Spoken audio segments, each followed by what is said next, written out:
अस्सलाम वालेकुम students, welcome to my channel. आज हम EDU A 430 का नेक्स्ट लेक्चर स्टार्ट करने लगे हैं और इसमें हम लेसन नंबर 29 को कवर करेंगे इन डिटेल। तो चलिए स्टार्ट करते हैं। 29 के साथ टॉपिक 131 के साथ जो कि है safe use of ICT in ECE harmful physical effects. इस टॉपिक का इस टॉपिक का फोकस ये है कि डिजिटल टेक्नोलॉजी अगर रिस्पॉन्सिबली और मॉडरेशन के साथ यूज ना की जाए तो बच्चों पर फिजिकल हार्मफुल इफेक्ट्स प्रोड्यूस कर सकती है। अर्ली चाइल्डहुड के बच्चे फिजिकल, कॉग्निटिव, सोशल और इमोशनल डेवलपमेंट के सेंसिटिव स्टेज पर होते हैं। इस स्टेज पर उन्हें movement, play, sleep, social interaction, hands on activities और रियल वर्ल्ड एक्सप्लोरेशन की जरूरत होती है। अगर डिजिटल डिवाइसेस का यूज एक्सेसिव हो जाए, स्क्रीन टाइम कंट्रोल में ना हो, पोस्चर रॉन्ग हो, लाइटिंग अनसूटेबल हो और पेरेंट या टीचर सुपरविजन ना करें तो ICT बच्चे की हेल्दी डेवलपमेंट को नेगेटिवली इफेक्ट कर सकता है। इसलिए सेफ यूज ऑफ ICT में सिर्फ कंटेंट सेफ्टी नहीं बल्कि फिजिकल सेफ्टी भी इंक्लूड होती है। ठीक है, तो यहाँ सबसे पहले हम बात करते हैं डिजिटल आई स्ट्रेन की। डिजिटल आई स्ट्रेन या computer vision problem excessive screen use का इंपॉर्टेंट फिजिकल इफेक्ट है। जब बच्चा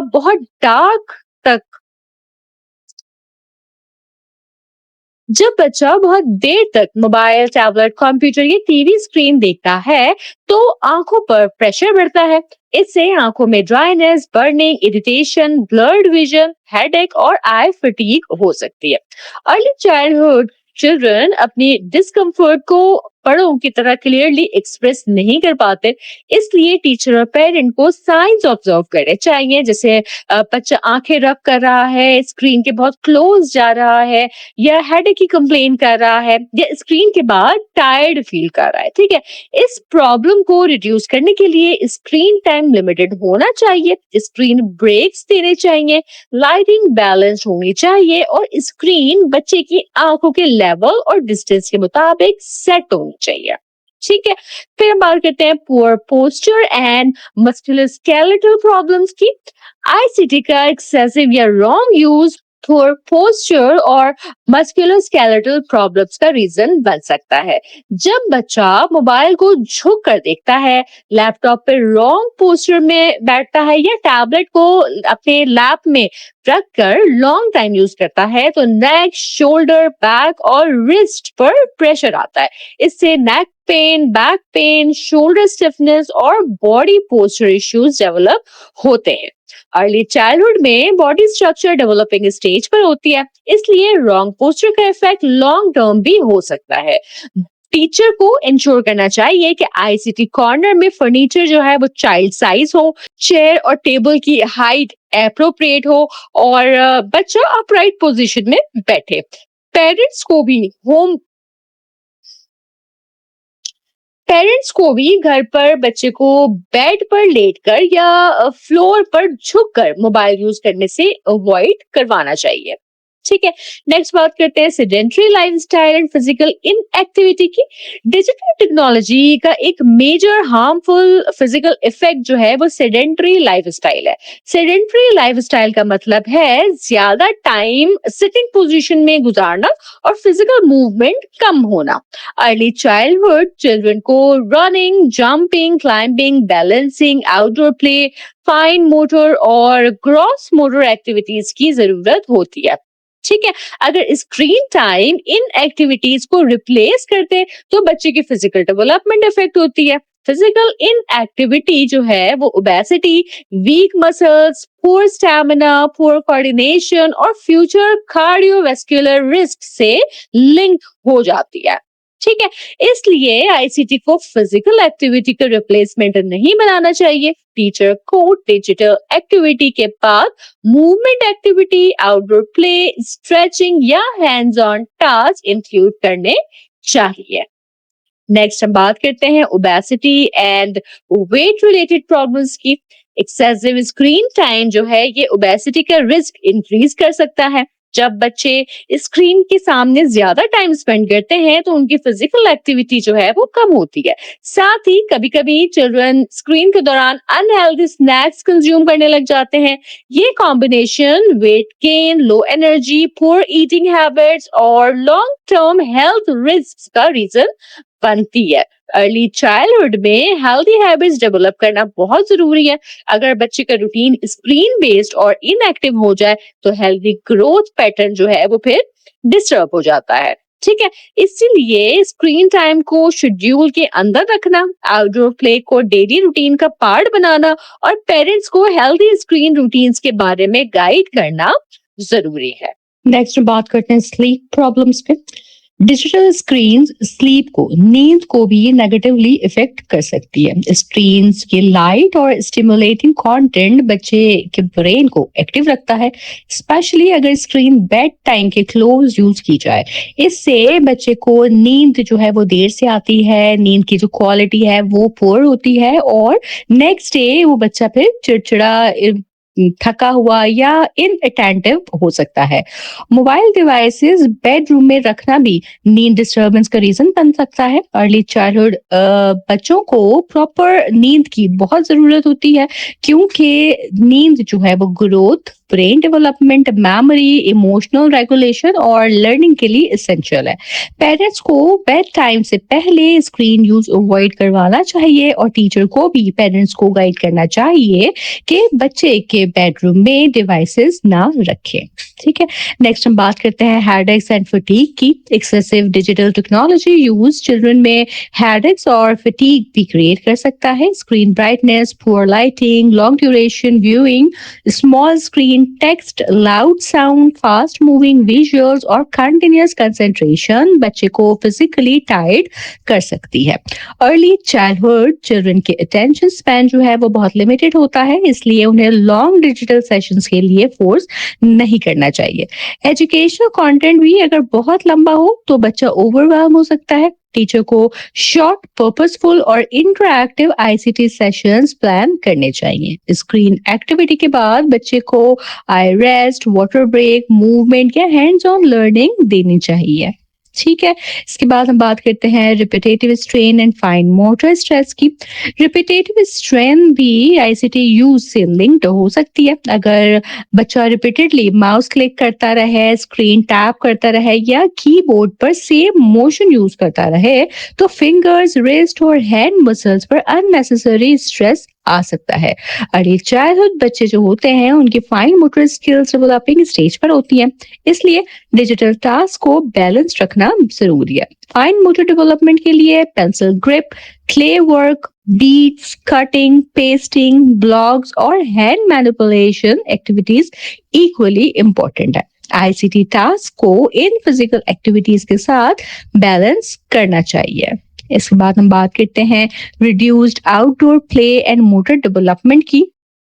आईसीटी का एक्सेसिव यूज जो है वो आउटडोर प्ले को रिड्यूस करता है। आउटडोर प्ले बच्चे के gross motor development, coordination, balance, agility, social skills और कॉन्फिडेंस के लिए इम्पोर्टेंट है। अगर बच्चा ज्यादा टाइम स्क्रीन पर स्पेंड करे तो वो running, climbing, jumping, group games और फिजिकल एक्सप्लोरेशन से दूर हो सकता है। इसका इफेक्ट बच्चे के मोटर डेवलपमेंट और सोशल लर्निंग पर पड़ता है। अर्ली चाइल्डहुड टीचर को डिजिटल एक्टिविटी को आउटडोर एक्टिविटी से कनेक्ट करना चाहिए। फॉर एग्जाम्पल, जैसे डिजिटल वेदर चार्ट देखने के बाद बच्चे को बाहर ले जाकर एक्चुअल वेदर ऑब्जर्व करवाया जाए। इस तरह आईसीटी रियल वर्ल्ड लर्निंग को सपोर्ट करता है, रिप्लेस नहीं।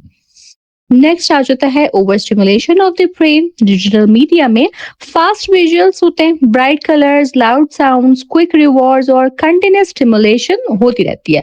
हाई लेवल स्टिमुलेशन बच्चों के डेवलपिंग ब्रेन को ओवर बर्डन कर देती है। अर्ली चाइल्डहुड बच्चे जो है वो स्लो, मीनिंगफुल, सेंसरी और ह्यूमन इंटरेक्शन बेस्ड लर्निंग की जरूरत जो है वो अर्ली ईयर्स में बच्चों को होती है।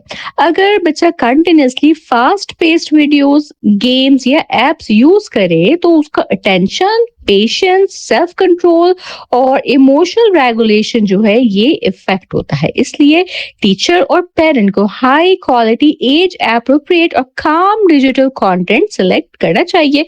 आईसीटी यूज का पर्पस मीनिंगफुल लर्निंग होना चाहिए, ओवर स्टिमुलेशन नहीं होना चाहिए। ठीक है जी, नेक्स्ट बात करते हैं रेडिएशन एक्सपोजर की। रेडिएशन एक्सपोजर के हवाले से एविडेंस कंक्लूसिव नहीं है, लेकिन prolonged exposure to digital devices, smartphones और टैबलेट्स के इलेक्ट्रोमैग्नेटिक रेडिएशन के पॉसिबल हेल्थ रिस्क के बारे में कंसर्न रेज किए गए हैं। अर्ली चाइल्डहुड चिल्ड्रन के लिए प्रिकॉशनरी अप्रोच बेस्ट है। इसका मतलब ये है कि डिवाइसेस का अननेसेसरी क्लोज कांटेक्ट अवॉइड किया जाए, लॉन्ग ड्यूरेशन मोबाइल यूज ना हो और बच्चे को स्क्रीन फ्री एक्टिविटीज ज्यादा दी जाए। मोबाइल को स्लीपिंग एरिया से दूर रखना और बच्चों को डिवाइसेस के साथ लॉन्ग अनसुपरवाइज्ड टाइम ना देना सेफ प्रैक्टिस है। ठीक है, व्हाट रिसर्च सजेस्ट। रिसर्च के मुताबिक बच्चों की टेक्नोलॉजी यूज और डेवलपमेंटल या बिहेवियर प्रॉब्लम के दरमियान कनेक्शन इस्टेब्लिश किया गया है। एक्सेसिव यूज से lack of attention, aggressive behaviour, obesity, physical inactivity, sleep problems, musculoskeletal problem, sedentary lifestyle और पुअर क्वालिटी स्लीप जैसे इश्यूज जो हैं ये डेवलप हो सकते हैं। अमेरिकन साइकोलॉजिकल एसोसिएशन के मुताबिक 2 से 5 साल के बच्चे के लिए हाई क्वालिटी प्रोग्रामिंग का स्क्रीन टाइम लिमिटेड होना चाहिए। यहाँ इंपॉर्टेंट जो एग्जाम पॉइंट है वो ये है कि हर स्क्रीन टाइम हार्मफुल नहीं होता। एजुकेशनल, सुपरवाइज्ड, हाई क्वालिटी और लिमिटेड टाइम जो है वो यूजफुल हो सकता है, लेकिन एक्सेसिव, अनसुपरवाइज्ड, लो क्वालिटी और एंटरटेनमेंट ओनली स्क्रीन टाइम जो है ये हार्मफुल हो सकता है। ठीक है, रिसर्च के मुताबिक स्क्रीन टाइम को बैलेंस्ड वे में मैनेज करना चाहिए। पॉजिटिव एजुकेशनल एक्टिविटीज के लिए लिमिटेड स्क्रीन टाइम अलाउ किया जा सकता है, लेकिन बच्चों को स्क्रीन ब्रेक्स देना जरूरी है। ब्रेक्स में outdoor activities, creative toys, colouring books, story books और फिजिकल प्ले इंक्लूड किया जा सकता है। स्क्रीन्स को बेबीसिटर के तौर पर यूज नहीं करना चाहिए। मतलब ये नहीं होना चाहिए कि बच्चे को बिजी रखने के लिए मोबाइल दे दिया जाए, ठीक है, और बड़े जो हैं वो अपना काम करते रहें। ठीक है, ये प्रैक्टिस ठीक नहीं है। इलेक्ट्रॉनिक्स बच्चे का जो स्लीप रूटीन है, उसका स्लीप टाइम है, उसको इफेक्ट ना करे। इस बात का आपने ध्यान रखना है। हर 20 मिनट्स के बाद शॉर्ट ब्रेक देना विजन प्रोटेक्शन के लिए यूजफुल है। स्क्रीन एरिया की लाइटिंग भी चेक करनी चाहिए, ना ज्यादा डार्क हो ना ज्यादा ब्राइट। ये कॉन्सेप्ट इस फ्रेज से समराइज होता है कि think out of the screens, they are the new boxes. यानी बच्चों की लर्निंग को स्क्रीन के बॉक्स तक लिमिटेड नहीं करना चाहिए। ठीक हो गया। जितने भी हमने हार्मफुल फिजिकल इफेक्ट्स अब तक डिस्कस किए हैं, अगर इन सबको हम कंक्लूड करें, इनका कंक्लूजन देखें तो हार्मफुल फिजिकल इफेक्ट्स को रिड्यूस करने के लिए पेरेंट्स, केयरगिवर और एजुकेटर को बैलेंस्ड स्क्रीन टाइम प्रमोट करना चाहिए। फिजिकल एक्टिविटी और आउटडोर प्ले एनकरेज करना चाहिए। हेल्दी डिजिटल हैबिट्स मॉडल करनी चाहिए और बच्चों के डिजिटल टेक्नोलॉजी यूज में गाइडेंस और सुपरविजन प्रोवाइड करनी चाहिए। इसके साथ साथ एर्गोनॉमिक्स के प्रिंसिपल्स फॉलो करना भी जरूरी है। एर्गोनॉमिक्स का मतलब है वर्किंग एनवायरनमेंट में ह्यूमन एफिशिएंसी और कंफर्ट का study. Early childhood ICT use में एर्गोनॉमिक्स का पर्पस बच्चों की बॉडी पोस्चर, आई लेवल, फर्नीचर और डिवाइस यूज को सेफ बनाना है। एर्गोनॉमिक्स प्रिंसिपल्स को भी देखते हैं। एर्गोनॉमिक्स के बेसिक प्रिंसिपल्स के मुताबिक बच्चे को अपराइट बैठना चाहिए और उसके जो पाँव है, इसके फीट है, वो फ्लैट ऑन द फ्लोर होने चाहिए। बच्चे की फोर आर्म्स हॉरिजॉन्टल पोजीशन में होनी चाहिए, approximately 90 degree relative to upper arm, और एल्बोज और पाम्स जो है वो टेबल टॉप, कीबोर्ड या माउस के लेवल पर होने चाहिए। मॉनिटर टेबल पर इस तरह प्लेस्ड हो कि व्यूइंग एंगल आई लेवल से 10 to 20 डिग्रीज बिलो हो। स्क्रीन का डिस्टेंस और टेबल डेप्थ भी एप्रोप्रिएट होनी चाहिए। बच्चों को एज एप्रोप्रिएट माउस या ट्रैक बॉल यूज करनी चाहिए। अगर क्लासरूम आईसीटी कॉर्नर में furniture, monitor height, keyboard position और चेयर अप्रोप्रिएट नहीं है तो बच्चे के पोस्चर और बॉडी कंफर्ट पर नेगेटिव इफेक्ट आ सकता है।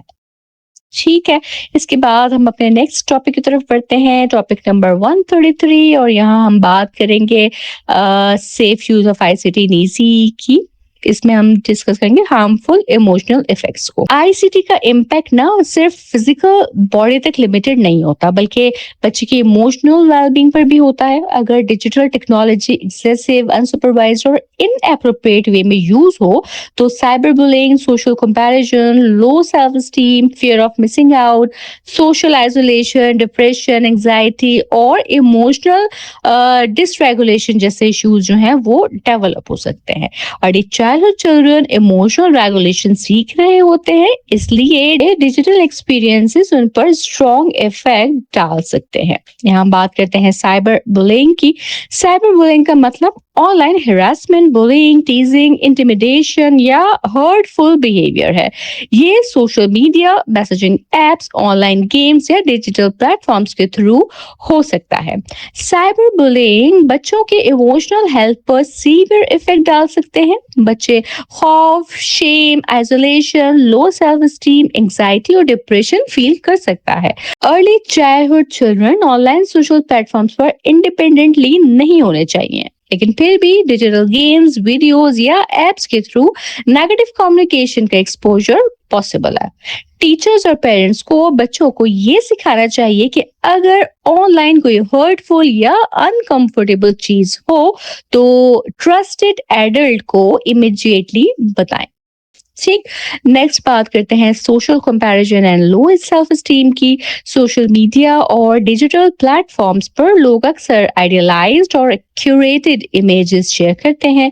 चिल्ड्रन जब ऐसी इमेजेस, लाइफस्टाइल, अचीवमेंट्स या अपीयरेंसेस देखते हैं तो वो अपने आप को कंपेयर करने लग जाते हैं। ठीक है, ये कंपैरिजन लो सेल्फ एस्टीम, इनएडिक्वेसी और डिससैटिस्फैक्शन क्रिएट कर सकता है। अर्ली चाइल्डहुड में सेल्फ कॉन्सेप्ट डेवलप हो रहा होता है, इसलिए बच्चों को डिजिटल इमेजेस की रियलिटी और एडिटेड नेचर के बारे में एज एप्रोप्रिएट वे में समझाना जरूरी है। टीचर्स को चिल्ड्रन की यूनिकनेस, स्ट्रेंथ और सेल्फ कॉन्फिडेंस प्रमोट करना चाहिए।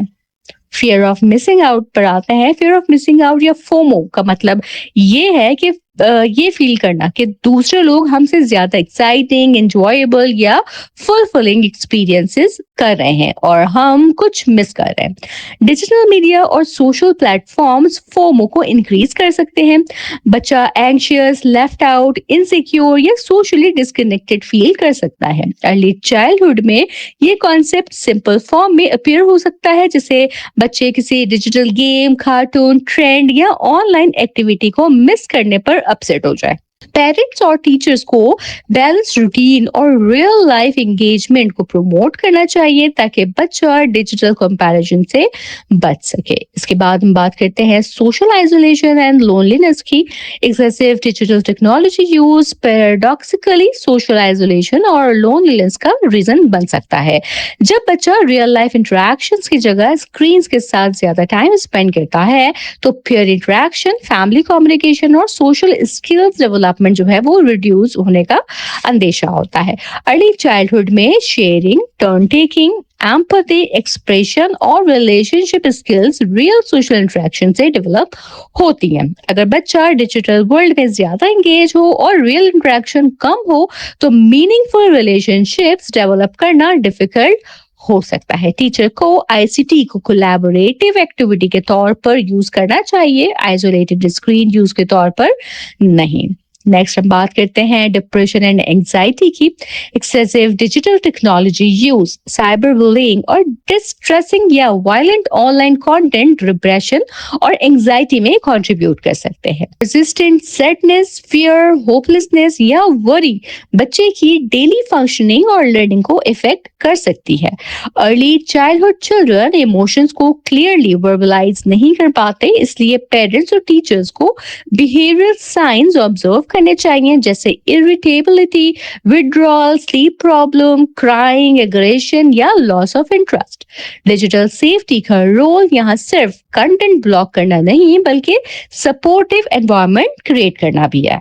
नेक्स्ट हम बात करते हैं इमोशनल डिसरेगुलेशन की।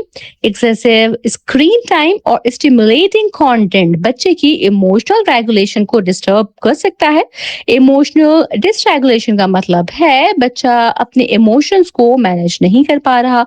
इसका result mood swing, anger, outburst, impulsivity, frustration और डिफिकल्टी कंसंट्रेटिंग की फॉर्म में आ सकता है। Fast paced digital media immediate reward और क्विक स्टिमुलेशन प्रोवाइड करता है, जबकि real world learning patience, waiting, effort और सेल्फ कंट्रोल डिमांड करती है। इसलिए डिजिटल कंटेंट को केयरफुली सिलेक्ट करना और बच्चे को काम, प्रिडिक्टेबल, स्क्रीन फ्री रूटीन्स देना भी जरूरी है। इसके बाद हम आगे बढ़ते हैं टॉपिक 134 की तरफ, और यहाँ भी हम हार्मफुल इमोशनल इफेक्ट्स को ही कंटिन्यू करेंगे। यहाँ हम बात करते हैं एक्सपोजर टू ट्रॉमेटिक कंटेंट की। एक्सपोजर टू ट्रॉमेटिक कंटेंट का मतलब ये है कि बच्चे का एक्सीडेंटली या अनइंटेंशनली डिस्ट्रेसिंग कंटेंट देख लेना, जिससे violent imagery, graphic videos, harmful challenges, self harm discussion, suicide related content या फ्रैटनिंग मटेरियल। ऐसा content fear, anxiety, nightmares, distress और ट्रॉमा रिलेटेड सिम्टम्स क्रिएट कर सकता है। अगर बच्चा ऑनलाइन कुछ स्कैरी या डिस्टर्बिंग देख ले तो उसे पनिश नहीं करना चाहिए। इंस्टेड पेरेंट या टीचर को कामली उससे बात करनी चाहिए, उसे सेफ फील करवाना चाहिए और समझाना चाहिए कि वो किसी ट्रस्टेड एडल्ट को अपनी बात बताए। इस सिचुएशन में ट्रस्ट और कम्युनिकेशन सबसे इंपॉर्टेंट प्रोटेक्टिव फैक्टर्स हैं। Conclusion of harmful emotional effects को देखते हैं तो पेरेंट्स, केयर गिवर और एजुकेटर्स को सपोर्टिव और एम्पैथिक एनवायरनमेंट जो है वो क्रिएट करना चाहिए, जहां बच्चे अपने ऑनलाइन एक्सपीरियंसेस डिस्कस करने में कंफर्टेबल फील करें। अगर बच्चे को ऑनलाइन कुछ अनकंफर्टेबल, स्कैरी, कंफ्यूजिंग या अपसेटिंग लगे तो उसे ये कॉन्फिडेंस होना चाहिए कि वो टीचर या पेरेंट को बता सकता है और उसे ब्लेम नहीं किया जाएगा। इमोशनल वेलबीइंग सेफगार्ड करने के लिए सिर्फ रिस्ट्रिक्शंस इनफ नहीं होती, open communication, trust, guidance, supervision और डिजिटल लिटरेसी भी जरूरी है। नेक्स्ट हम बात करते हैं online risk and opportunities, content, contact and conduct की। ऑनलाइन रिस्क को जनरली 3 कैटेगरीज में समझा जा सकता है: कंटेंट, कॉन्टैक्ट और कॉन्डक्ट। कंटेंट जो है ये रिस्क में बच्चा रिसिपेंट होता है। इसका मतलब है बच्चा हार्मफुल, इनएप्रोप्रिएट या डिस्ट्रेसिंग कंटेंट रिसीव कर रहा है। कॉन्टैक्ट रिस्क में बच्चा पार्टिसिपेंट होता है, यानी बच्चा किसी रिस्की ऑनलाइन इंटरेक्शन में इन्वॉल्व होता है, जैसे अननोन पर्सन से चैट। कंडक्ट रिस्क में बच्चा एक्टर बन सकता है, यानी बच्चा खुद रिस्की बिहेवियर करता है, जैसे rude message, sharing personal information या अनसेफ पोस्टिंग। ठीक है, टीचर्स के लिए ये डिस्टिंक्शन बहुत इंपॉर्टेंट है क्योंकि हर रिस्क के लिए प्रिवेंशन स्ट्रेटजी जो है वो डिफरेंट होगी।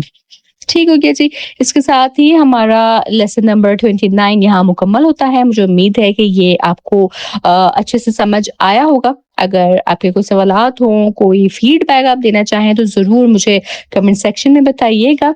चैनल पर नए हैं तो सब्सक्राइब करना हरगिज ना भूलिएगा, ताकि मेरी तमाम इम्पोर्टेंट अपडेट्स जो हैं इस तरह आप तक पहुंचती रहें। लेक्चर को जरूर अपने फेलो स्टूडेंट तक वर्चुअल यूनिवर्सिटी के डिफरेंट ग्रुप्स में, फोरम्स पे शेयर करें, ताकि आपकी तरह दूसरे स्टूडेंट भी इन लेक्चर से फायदा हासिल कर सकें। मैं इंशाअल्लाह ताला अपने नेक्स्ट वीडियो के साथ जल्द हाजिर होंगी। तब तक आप सब अपना बहुत ख्याल रखिएगा। अल्लाह हाफिज।